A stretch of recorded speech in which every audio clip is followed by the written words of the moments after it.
Good morning, grandkids. Well, I'm hoping you're going to save this for a bedtime story and several after this. Today we're going to start reading the Lovecraft Compendium by H.P. Lovecraft. I want to start out by saying that this is as much for me as it is for you because I had heard often of Lovecraft, but I never had read any Lovecraftian books, and I didn't know anything about him. And the first thing I learned about his stories was when I played a few videos and recorded of the game The Call of Cthulhu, which is on Steam, and I have several videos of that in my playlists. And then when a demo of Dagon came out, I played that, and it's in my playlist. And when the game comes out, I'm going to play that also. And Dagon is the first story in this book, and that's what I'll be reading about today. But I wanted to read you a couple of little things in here. The stories that's in this book is Dagon, The Call of Cthulhu, so I'll get to read some of his stories about that the game was based on. The Dunwich Horror, The Whisper in Darkness, The Haunter of the Dark. Now, I think they all sound pretty good. Also, Lovecraft was born in Providence, Rhode Island in 1890. I didn't know his books even were really old books. I didn't know that he had been that old or born that long ago. Lovecraft died at the age of 47. That's really young. Shortly after World War II. Gosh. So all the books that we would read that he wrote is during that period of time when he got old enough to start writing before he died at 47. Really strange. This I found really interesting. He was a difficult person. Throughout his life, he suffered vivid, horrifying nightmares that became the basis of his stories. Wouldn't that be awful to constantly have horrifying nightmares like some of his stories are? Man. He was also terrified of the cold, of disease, and of decay. He would have been a strange man to know, wouldn't he? This collection of his stories is a seed. The tales it contains form a perfect introduction to Lovecraft's stories. Let them in, and the Cthulhu mythos will take root inside of you and transform you. A strange and wondrous experience awaits. So let's see what this is all about. This first story is Dagon, and it's short enough that I'll be able to read the whole thing through. I'm writing this under an appreciable mental strain, since by tonight I shall be no more. Penniless and at the end of my supply of the drug which alone makes life endurable, I can bear the torture no longer, and shall cast myself from this great garret window into the squalid street below. Do not think from my slavery to morphine that I am a weakling or a degenerate. When you have read these hastily scrawled pages, you may guess, though never fully realize, why it is that I must have forgetfulness or death. It was in one of the most open and least frequented parts of the broad Pacific that the packet of which I was supercargo fell a victim to the German sea raider. The Great War was then at its very beginning, and the ocean forces of the Hun had not completely sunk to their later degradation, so that our vessel was made a legitimate prize, whilst we of her crew were treated with all the fairness and consideration due us as naval prisoners. So liberal, indeed, was the discipline of our captors, that 5 days after we were taken, I managed to escape, alone in a small boat with some water and provisions for a good length of time.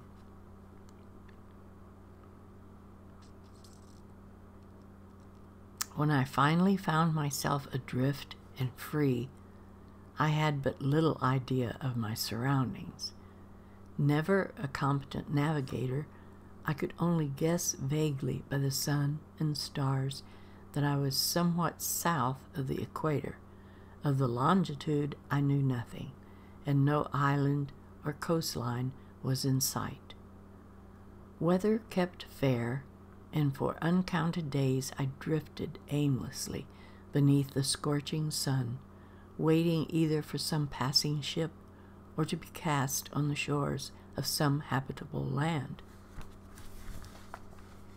But neither ship nor land appeared, and I began to despair in my solitude upon the heaving vastness of unbroken blue.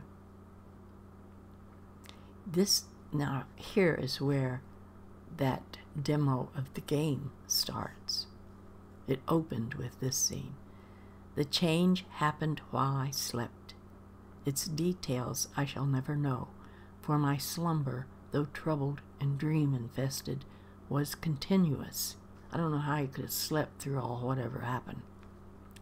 When at last I awaked, it was to discover myself half sucked into a slimy expanse of hellish black mire, which extended about me in monotonous undulations as far as I could see, and in which my boat lay grounded some distance away. Though one might well imagine that my first sensation would be of wonder at so prodigious and unexpected a transformation of scenery, I was in reality more horrified than astonished.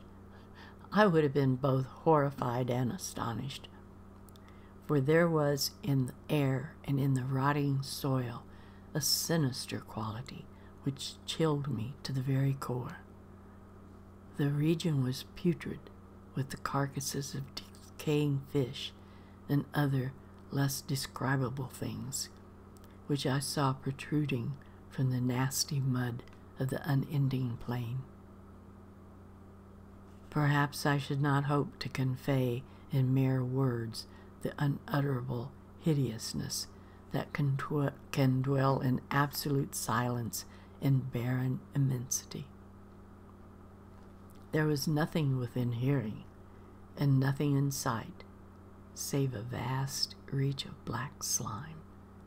Yet the very completeness of the stillness of the landscape oppressed me with a nauseating fear. The sun was blazing down from a sky which seemed to be almost black in its cloudless cruelty, as though reflecting the inky marsh beneath my feet. As I crawled into the stranded boat, I realized that only one theory could explain my position. Through some unexpected, unprecedented volcanic upheaval, a portion of the ocean floor must have been thrown to the surface, exposing regions which, for innumerable millions of years, had lain hidden under fathomable watery depths. So great was the extent of the new land which had risen beneath me that I could not detect the faintest noise of a surging ocean, strain my ears as I might.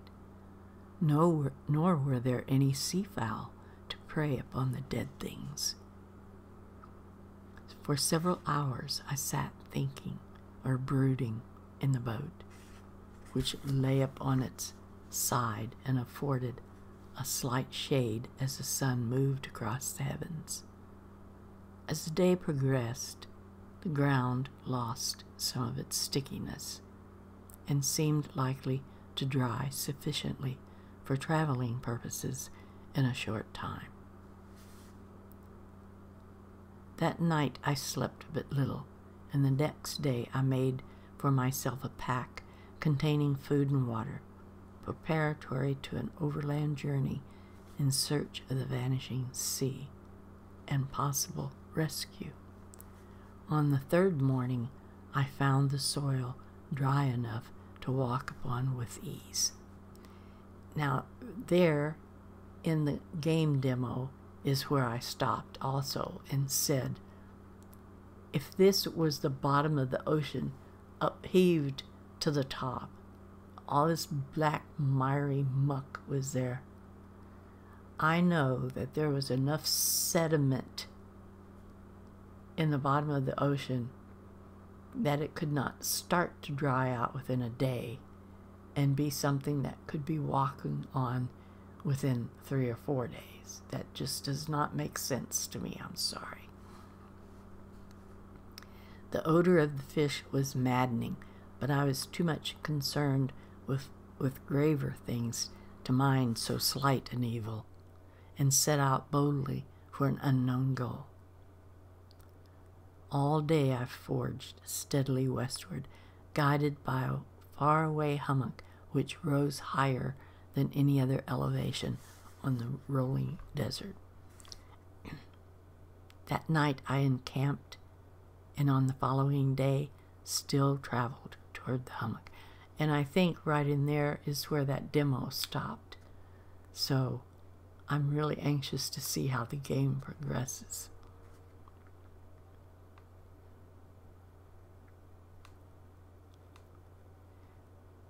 That night, on the following day, traveled toward the hummock. Okay. Though that object seemed scarcely nearer than when I had first espied it. By the fourth evening, I attained the base of the mound, which turned out to be much higher than it had appeared from a distance, an intervening valley setting it out in sharper relief from the general surface. Too weary to ascend, I slept in the shadow of the hill. I know not why my dreams were so wild that night. Well, I would think they probably would be with all that just happened.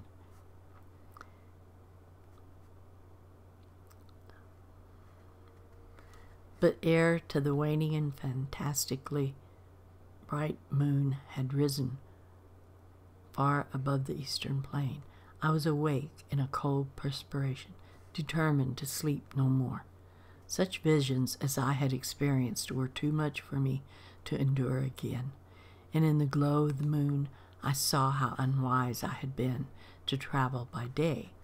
Without the glare of the parching sun, my journey would have cost me far less energy. Indeed, I now felt quite able to perform the ascent, which had deterred me at sunset. Picking up my pack, I started for the crest of the eminence. I have said that the unbroken monotony of the rolling plain was a source of vague horror to me, but I think my horror was greater when I gained the summit of this mound and looked down the other side into an immeasurable pit of canyon whose black recesses the moon had not yet soared high enough to illumine. I felt myself on the edge of the world, peering over the rim into a fathomless chaos of eternal night. Through my terror ran curious reminiscences of Paradise Lost and of Satan's hideous climb through the unfashioned realm of darkness.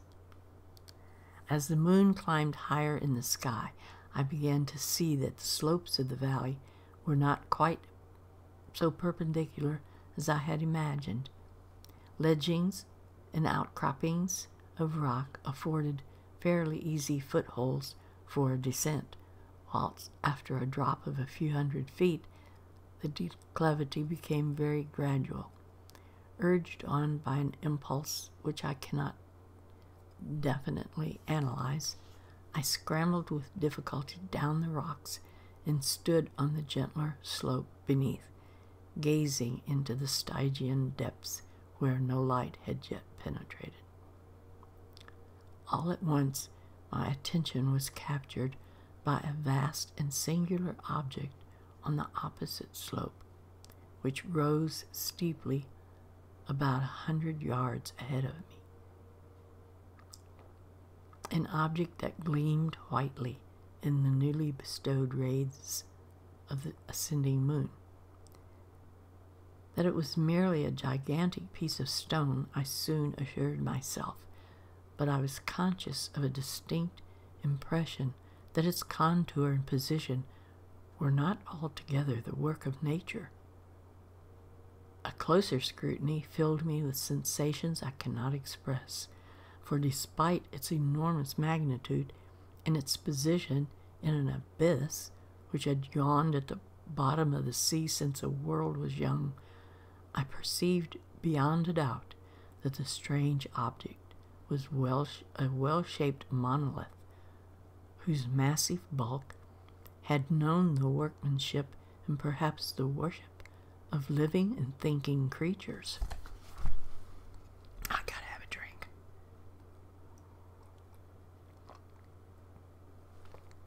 My mouth gets so dry when I'm reading.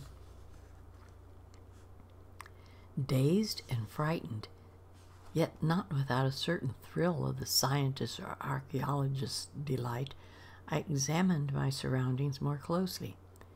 The moon, now near the zenith, shone weirdly and vividly above the towering steeps that hemmed in the chasm, and revealed the fact that a far-flung body of water flowed at the bottom, winding out of sight in both directions, and almost lapping at my feet as I stood on the slope. Across the chasm, the wavelets washed the base of the cyclopean monolith, on whose surface I could now trace both inscriptions and crude sculptures. The inscriptions was in a system of hieroglyphics unknown to me and unlike anything I had ever seen in books, consisting for the most part of conventionalized aquatic symbols such as fishes, eels, octopi, crustaceans, mollusks, whales, and the like. Several characters obviously represented marine things which are unknown to the modern world, but whose decomposing forms I had observed on the ocean-risen plain. It was the sculptures, however, that did most to hold me spellbound.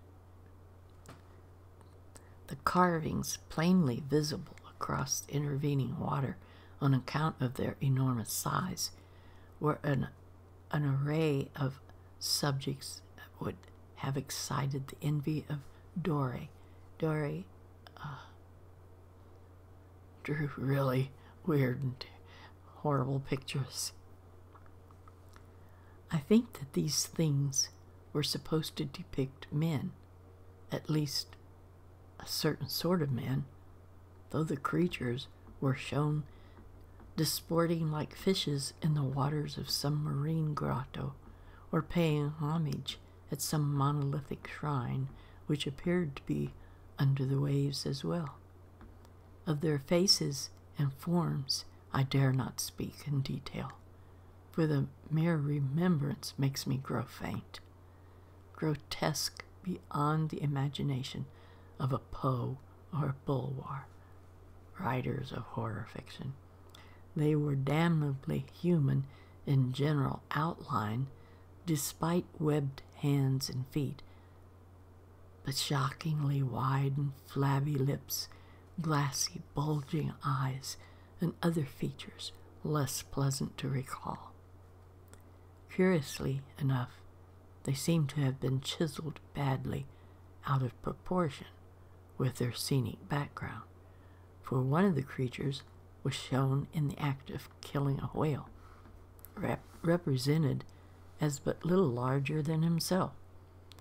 I remarked, as I say, their grotesqueness and strange size, but in a moment decided that they were merely the imaginary gods of some primitive fishing or seafaring tribe, some tribe whose last descendant had perished eras before the first ancestor of the Piltdown or Neanderthal man was born.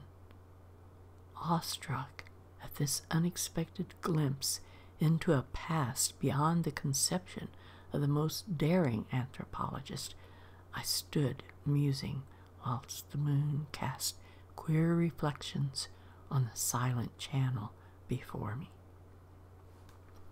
Then suddenly I saw it, with only a slight churning to mark its rise to the surface.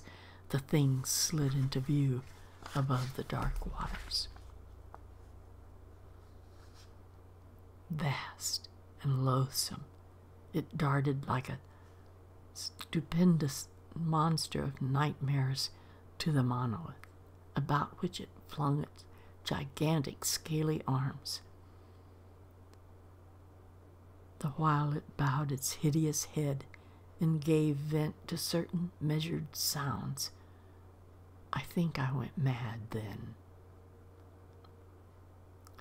Of my frantic ascent back up the slope and cliffs of my delirious journey back to the stranded boat, I remember little.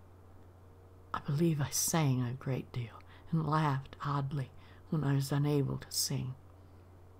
I have indistinct recollections of a great storm some time after I reached the boat. At any rate, I know that I heard peals of thunder and other tones which nature utters only in her wildest moods.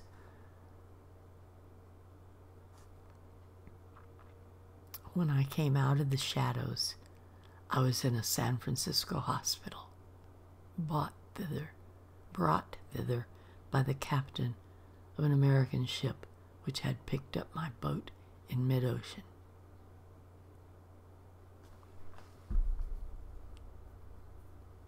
So had he been delirious and imagined all that, or had he really seen it? In my delirium, I had said much, but found that my words had been given scant attention. Of any land upheaval in the Pacific, my rescuers knew nothing. Nor did I deem it necessary to insist upon a thing which I knew that they could not believe. Once I set out a celebrated ethnologist and amused him with peculiar questions regarding the ancient Philistine legend of Dagon, the fish god. But soon, perceiving that he was hopelessly conventional, I did not press my inquiries. So nobody would believe the story he's trying to tell him.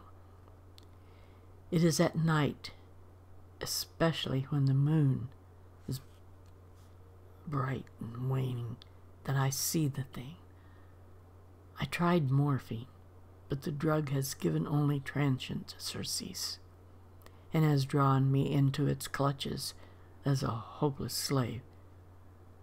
So now I am to end it all, having written a full account for the information or the contemptuous amusement of my fellow men. Often I ask myself if it could not all have been a pure phantom, a mere freak of fever, as I lay sun-stricken and raving in the open boat after my escape from the German man-of-war. This I ask myself, but ever does there come before me a hideously vivid vision in reply. I cannot think of the deep sea without shuddering at the nameless things that may at this very moment be crawling and floundering on its slimy bed, worshipping their ancient stone idols and carving their own detestable likeness on submerged obelisks of water-soaked granite. I dream of a day when they may rise above the billows to drag down in their seeking talons the remnants of puny, war-exhausted mankind, of a day when the land shall sink and the dark ocean floor shall rise amidst universal pandemonium. The end is near. I hear a noise at the door, as if some immense, slippery body lumbering against it. It shall not find me. Gods, that hand, the window, the window. And there it ends. I cannot wait to see what they do with the game. But he's committing suicide, but he sees that as his last thing that he sees. I think that was pretty good. I hope the game will be as good and even more enriched the way they can a game. Okay, grandkids, the next story that we'll read will be The Call of Cthulhu, and I wonder how much the game they made of it is going to be like the story. And these stories are condensed. They aren't the full stories that he wrote. So we shall see what we shall see in the next reading. So I will talk to you later, grandkids. Goodbye.